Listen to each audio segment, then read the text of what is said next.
requires that level of intrigue. It requires a person who just decides, I'm taking this hat and I'm not giving it back.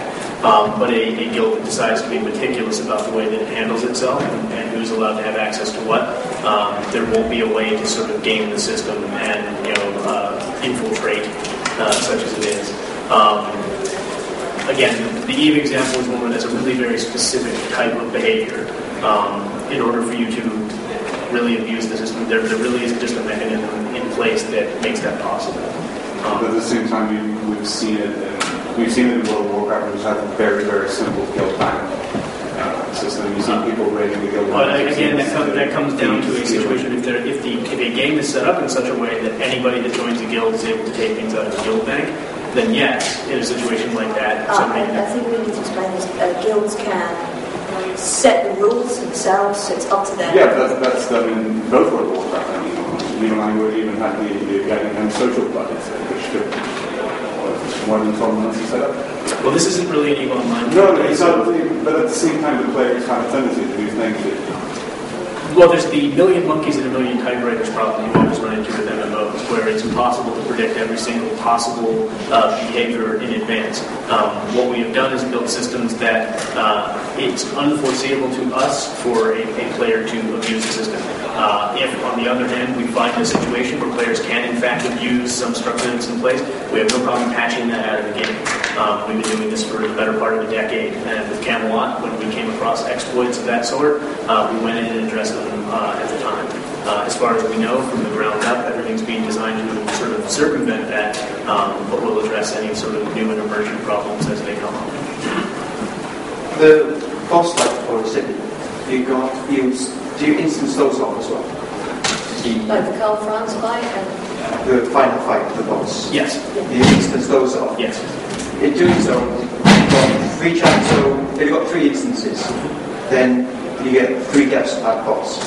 Yes, basically. And then 3 different rolls on the actors. Yes. Well, the idea there is that final boss fight is something that you have earned the right to be a part of. By fighting through the city, by fighting through all these things, we didn't want it to turn into a situation where only one of the groups involved gets to take part in that final boss fight. So yes, it is a bit of quite slap in the face. Right. It's a bit of a hand-waving thing where it isn't just like one guy kills Karl Franz. We wanted to give all the people that have contributed sufficiently to the effort the opportunity to take part in that last big encounter. And then we wanted it to be sort of a coherent and relatively controlled encounter so that we know that it's an interesting and engaging fight. You have a reasonable chance at getting good loot. You have a reasonable chance at experiencing some excitement and energy and so forth. And so do all the other people. Can the enemies also, or the defenders, actually defend the city? Once you actually get into that boss fight, you've earned the right to fight Karl Franz. The defenders cannot interrupt that final fight. At that point, the entire city has been destroyed anyway.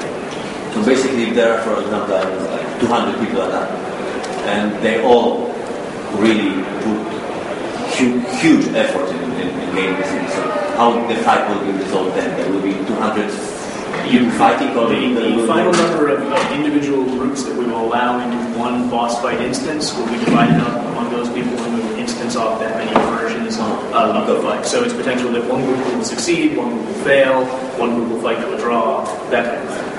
And how will be the death of the boss in the global scale? So it will be, I don't know, again, by the time you've gotten to that fight, you've actually destroyed everything in the city. You've reduced its rating all the way down. So it's already done. And so it's already done. And again, you've just earned the right to be a part of that final sort of activity. Yeah, you've earned the right to get the ultimate loot. Right. Could you say something about the other 4 capital cities at the moment? Or?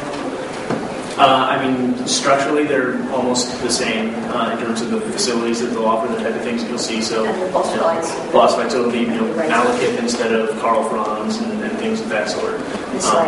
Slayer King, and things of that sort. So it'll be themed around each of the individual races. Slayer King. Say again? Slayer King in Bloodborne. Corporate Grudgebearer. So how come there are no slaves in the game? There are slayers in the game. Yeah. Okay. They're not playable, but they're not. That was actually my question. How come they are not playable? Because it was one of the things from an IP standpoint, it was very difficult to try and find a way that would be coherent because of the narrative behind the Slayers. How do you then have a game where it's all about the individual player's progression through, and even from a loot standpoint, from a guy who basically fights naked, how do you get the loot? It's tough enough for quick elves. Better hair gel. Better hair gel, bigger tattoos. More tattoos. I was wondering about the graphic style, your choice of this cartoon style. To me, Warhammer is a bit more gritty, and I would have preferred a more realistic style. But There are certain things that are carried over from miniatures into the graphic style. So you'll notice that lots of the player characters are very ornate. They have lots of detailing on them, buckles, straps, or weapons, that sort of thing. And that's a direct lift from the way that the are you painted? You paint miniatures. So the miniatures are very, very detailed to make it pleasurable to paint, and we copied that across. There's also issues of scale. So, for example, the miniatures are made with their weapons to be outsized, so that when you're looking at them on the table, you can see what type of troop they are. We carried that kind of scaling thing across. So we picked very specific things from the art, the look, and carried them over. So we didn't go for the black and white kind of grey, brown kind of stuff that you would see in the army books. We picked stuff that would help us portray the US in an MMO way. That's more important. Greg Grimsby is not here to defend us. Well, you know. Have you, the stats, for example, the character stats, have you used the ones from the role-playing game or It's absolutely not intended to be a parallel of the combat system of the tabletop game.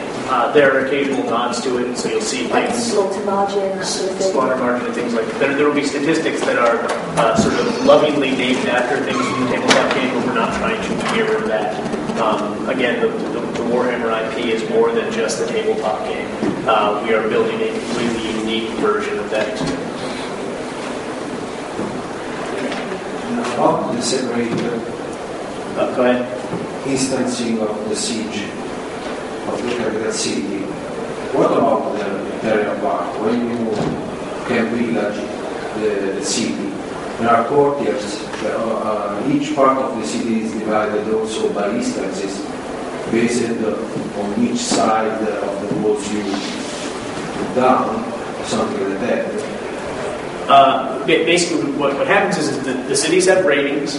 The ratings gate what is available in the city, and then there's a linear progression that you go through as an invader that dictates at what point you're dealing with what component of the city. So, for example, again, if your goal is to fight Karl Franz, and if I'm not getting your question correctly, just interrupt me.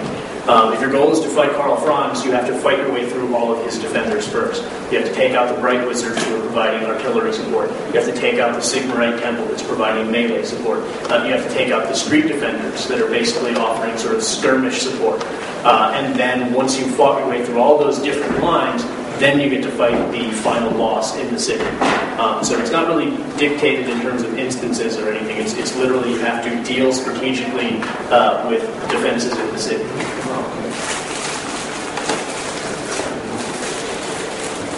Right, I think we're... One last question here, We then have we're going to 5 end it. minutes or negative 5 minutes. I don't know what this guy do you plan to go for any alternative service apps like before, so I can go as Empire, I can crush any titles or something like that? No. In terms of the design of the game, we have, especially in terms of some of the places where if you look at the IP, technically dwarves and elves would rarely be intermingling positively. We really wanted to sort of pull back from that a little bit, and it's literally factional. So order is always order, destruction is always destruction, and they will always exclusively fight each other.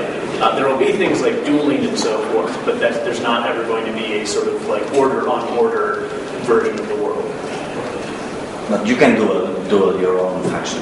Yes, but you can't kill them, you can't get experience from it. It's literally just, we've got time to kill, let's poke each other with sticks. Are you trying to balance the classes? Towards dueling or no? Not at all. So there will be one class that we will literally don't care if the warrior priest always beats the iron breaker. It doesn't help him at all. It's a time killing thing. It's hard enough to balance them against the bad guys. Okay, thank you very much, guys. Thank you.